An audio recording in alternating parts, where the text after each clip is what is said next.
j'espère que vous allez bien. Je voulais vous faire une petite vidéo spontanée sur les 4 points d'équilibre fondamentaux. Si vous avez perdu votre équilibre de vie, si vous vous posez des questions sur comment le récupérer, cette vidéo est pour vous. Alors déjà, je voudrais vous remercier parce que vous êtes plus de 500 sur la chaîne depuis plusieurs mois.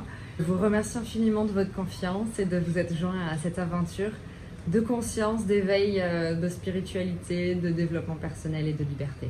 Sur cette chaîne, ce sont les sujets dont j'ai envie de parler régulièrement.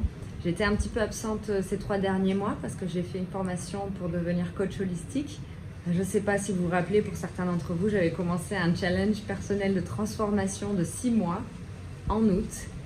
Et si j'avais su que ça me mènerait à un certificat, un diplôme de coach holistique en début d'année, je l'aurais pas rêvé. Aujourd'hui, je suis de retour. Je vais reposter du contenu régulièrement. Donc soyez prêts, je vais vous en envoyer beaucoup. J'ai beaucoup de choses à partager. J'ai beaucoup d'informations. Je vais savoir transmettre à partir de maintenant. Restez sur cette chaîne, abonnez-vous si vous êtes nouveau. Et c'est parti! Alors qu'est-ce que l'équilibre et pourquoi en fait c'est fondamental dans la vie? Tout d'abord, je commencerai par ma propre expérience. J'ai fait un burn-out il y a quelques années. Il m'a fallu 3 ans pour m'en remettre et pour retrouver un point d'équilibre. C'est la 4e année maintenant et c'est vraiment maintenant que je retrouve un équilibre et des fondations très stables. Pourquoi l'équilibre est important dans la vie? C'est qu'on a un équilibre, un alignement ici et lorsqu'on sort de l'alignement, eh bien on est en déséquilibre. Et donc quand on est dans une vie en fait où on est en permanence en déséquilibre, ça crée de la dépression, de la tension, du stress, de l'anxiété, des questionnements, un mental envahissant et des doutes et beaucoup d'émotions. D'où l'intérêt quand on se rend compte de ça en fait de revenir à l'équilibre, de rechercher l'équilibre. Alors qu'est-ce que j'entends par équilibre? Je vais vous parler d'équilibre mental, d'équilibre émotionnel, d'équilibre physique et d'équilibre spirituel. Lorsque vous avez ces 4 dimensions de votre être qui sont alignées, qui sont en équilibre, eh bien vous retrouvez le bonheur, vous retrouvez le sens et vous retrouvez la santé mentale, physique et émotionnelle. Et c'est ce qu'on veut en fait pour être heureux. La santé mentale, c'est quoi? C'est avoir un mental en fait qui fonctionne de manière équilibrée. Un mental déséquilibré, envahissant, qui va être stressé, ça va être un mental qui va avoir des pensées à répétition très lancinantes. Ça va être un mental aussi qui va s'envoyer beaucoup de critiques, avec tu n'en fais pas assez, mais qu'est-ce que tu fais, ma pauvre fille, des choses comme ça. Un mental équilibré, ça va être un mental où il y a de l'espace entre les pensées. Une pensée va venir, il va y avoir un espace et une autre pensée va venir. Personnellement, quand j'étais en burn-out et que je faisais de l'anxiété, j'avais une pensée qui se contradisait, qui m'en disait une autre, qui m'en disait une autre. Je pouvais changer d'avis complètement d'un jour à l'autre.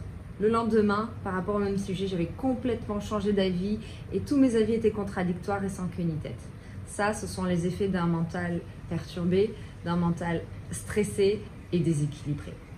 Un mental sain aura des pensées saines, c'est-à-dire des pensées positives sur soi.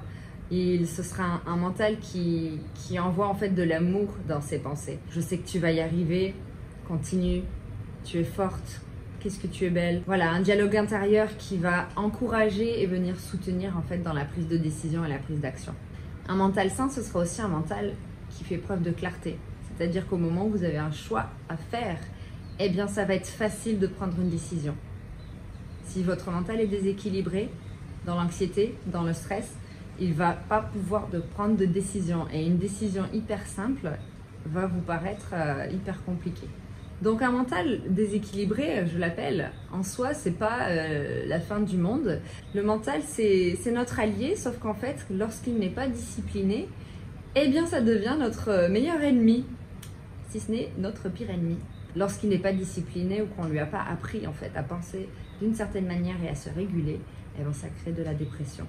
Pour avoir un mental équilibré, la méditation, c'est vraiment l'un des plus grands remèdes. En respirant et en oxygénant son corps, ça permet de réguler et de venir changer la physiologie de notre corps. Si vous faites par exemple des exercices de cohérence cardiaque que je vous invite à essayer, ce sont des exercices 3, 6, 5 où vous allez faire une inspiration de 5 secondes, expiration 5 secondes, 6 fois par minute pendant 5 minutes. Si vous le faites 3 fois par jour, plusieurs jours d'affilée, vous allez commencer à ressentir les effets de la détente et en fait, votre niveau de stress, de cortisol dans le corps va diminuer sur le long terme. Faites-le 3 fois par jour, ça s'appelle la cohérence cardiaque et vous comprendrez. La méditation, c'est vraiment ce que je recommande aussi en parallèle d'exercices de respiration parce que ça permet de reprendre en fait les commandes de ce mental indiscipliné, envahissant, stressé, anxieux. Et de mon expérience, c'est vraiment la méditation qui m'a sorti de la dépression, qui m'a sorti de l'autocritique, de l'auto-jugement et qui m'a permis de réinstaurer des pensées d'amour de soi. Voilà, donc posez-vous la question. Quel est l'état actuel de votre mental? Est-ce qu'il vous envoie des pensées négatives ou des pensées valorisantes? Est-ce qu'il va très très vite? Ou est-ce que les pensées sont espacées? Est-ce que vous avez la place au milieu de tout ça? Ou est-ce que c'est le bordel? L'équilibre commence déjà par cette première question. Quel est l'état de mon mental à l'heure actuelle? Ensuite, l'équilibre passe par l'équilibre émotionnel. Qu'est-ce que ça veut dire? Eh bien, ça veut dire comprendre ce que sont les émotions. Ça demande à connaître les 6 émotions principales. La joie, la colère, la tristesse, le dégoût, la surprise. Et il me manque la 6e, je vais vous l'écrire juste ici. Ces 6 émotions-là, en fait, sont les émotions dans lesquelles on va taper très régulièrement. Et elles ont des sous-catégories, ce qu'on appelle des émotions secondaires liées à l'expression du visage de chacune de ces 6 émotions. Lorsqu'on connaît en fait les émotions, lorsqu'on est capable de dire « Ah, ce que je ressens, c'est de la colère. Ah, ce que je ressens, c'est de la frustration. Ah, ce que je ressens, c'est de la joie. » En fait, ça nous permet déjà d'une d'exprimer ce que l'on ressent et de deux de mettre des mots en fait. Une fois qu'on a mis un mot sur la colère, qu'on se rend compte que c'est de la colère et qu'on a eu l'honnêteté de l'avouer, de se l'avouer, eh bien dans ce cas-là, il faut apprendre à décoder le message de cette colère. Dans certains cas, on peut ne pas savoir que c'est de la colère. Dans ce cas-là, ça veut dire qu'il faut faire un travail de décodage émotionnel pour savoir ce qui se passe en nous. C'est pas très compliqué. Une fois qu'on sait que c'est de la colère et qu'elle a un message, cette colère, dans ce cas-là, on peut aller regarder quel besoin cette colère vient exprimer. Donc si vous êtes en colère après quelqu'un qui vous a maltraité, c'est peut-être parce que votre besoin profond, c'est un besoin de respect. Peut-être aussi un besoin de bienveillance, que quelqu'un vous parle avec de la bienveillance, de la gentillesse et sur un ton approprié. Et sans savoir pourquoi, si vous n'êtes pas au courant que vous avez ce besoin-là, qu'on vous parle de manière bienveillante ou avec douceur, eh bien ça va créer de la colère. Alors soit la colère, on va l'exprimer, soit on va la garder à l'intérieur de nous en fonction de notre fonctionnement. Donc voilà, pour l'équilibre émotionnel, ce qu'il est important en fait de faire à un moment donné dans votre cheminement, c'est de comprendre ces 6 émotions, d'être capable de les identifier lorsque vous les ressentez, et ensuite de vous poser la question, quel est le message que me dit cette émotion? Quel est le besoin non satisfait derrière? Une fois qu'on a ce besoin, eh bien on peut mettre en place une action ou dire tout simplement à la personne, écoute ça, je n'apprécie pas, ça ne me convient pas. Exprimez vos limites pour être traité différemment la prochaine fois. Lorsqu'on atteint cet équilibre émotionnel où on est capable de communiquer son émotion pour demander à l'autre de faire attention ou peu importe le scénario, on commence à se sentir beaucoup mieux à l'intérieur et ça rééquilibre l'amour de soi. Parce que le fait de ne pas exprimer l'émotion et de ne pas exprimer le besoin qui va derrière, eh bien ça vient diminuer l'estime qu'on a de soi, diminuer notre valeur et du coup ça crée un déséquilibre intérieur. L'équilibre physique, alors pourquoi est-il important? Eh bien parce que notre corps en fait est un canal énergétique. Nous sommes constitués de 7 chakras dans notre corps physique, le chakra coronal, le chakra du 3e œil, le chakra de la gorge, le chakra du cœur, le plexus solaire, le chakra sacré, on ne voit plus, et le chakra racine. Ces 7 points énergétiques tournent en continu. Lorsqu'ils ne sont pas alimentés correctement, en fait, nos chakras se referment et l'énergie ne circule plus très bien de la source jusqu'à la terre. Cela crée des blocages énergétiques dans notre champ et des blocages du coup dans ce qu'on attire à nous, #loi d'attraction. Donc il est très important de faire du sport ou dans mon cas, moi je recommande vraiment de faire du yoga, du qigong, des techniques qui sont vraiment penchées sur l'énergétique, mais même d'aller courir ou en fait de faire de la boxe ou faire tout autre type de sport, c'est très sain aussi parce que ça met le corps en mouvement. Lorsque l'on fait du sport, en fait, on génère une énergie, de la chaleur dans le corps. Et cette chaleur, qui est donc une énergie, elle va nettoyer le corps, les cellules, les centres énergétiques. Et en nettoyant ces centres énergétiques, elle va permettre à l'énergie de là-haut de recirculer correctement. Et cela favorise en fait un équilibre physique, mais ça a un impact aussi sur l'équilibre émotionnel et mental. D'ailleurs, vous le verrez, toutes les personnes qui font une pratique sportive ou 15 minutes de yoga par jour, elles ont un équilibre, elles ont une stabilité mentale et émotionnelle, et cette pratique contribue à cet équilibre. Le quatrième point d'équilibre, c'est l'équilibre spirituel. Lorsqu'on est aligné à sa mission de vie, que l'on a trouvé sa raison d'être, en fait, tout coule de source. Sa mission de vie, c'est quoi? C'est tout simplement notre raison d'incarnation avant de s'être incarné dans ce corps. Et ça n'est pas forcément un métier, un emploi ou quelque chose comme ça. Pas du tout. C'est plutôt une vocation.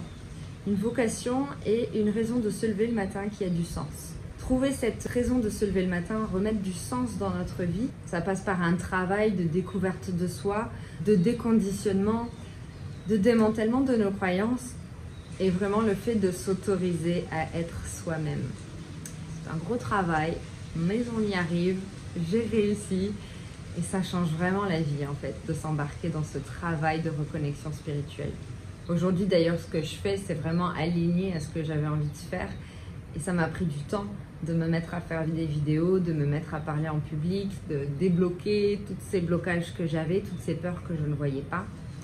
Et ça permet en fait, le fait de remettre du sens dans sa vie, de faire quelque chose que l'on aime, même si ça n'est pas un métier conventionnel, et surtout en fait, si c'est différent, ça vient rééquilibrer l'être complètement et apporter énormément de bonheur et de joie de vivre au quotidien. Donc pour résumer, les 4 aspects principaux pour être en équilibre dans sa vie, pour se sentir aligné et se sentir bien dans une vibration haute, dans une énergie haute, c'est de faire attention à ces 4 dimensions de l'être. La dimension mentale, en faisant une activité de méditation ou de respiration. La dimension émotionnelle, en apprenant à connaître ce que sont les émotions, apprendre à les repérer, les identifier et les exprimer. 3. La dimension physique, refaire circuler l'énergie dans votre corps avec un sport, du yoga, peu importe, mais vraiment comprendre qu'il y a besoin de faire circuler l'énergie dans le corps pour nettoyer. 4. L'équilibre spirituel, c'est-à-dire redonner du sens à sa vie et trouver sa raison d'être.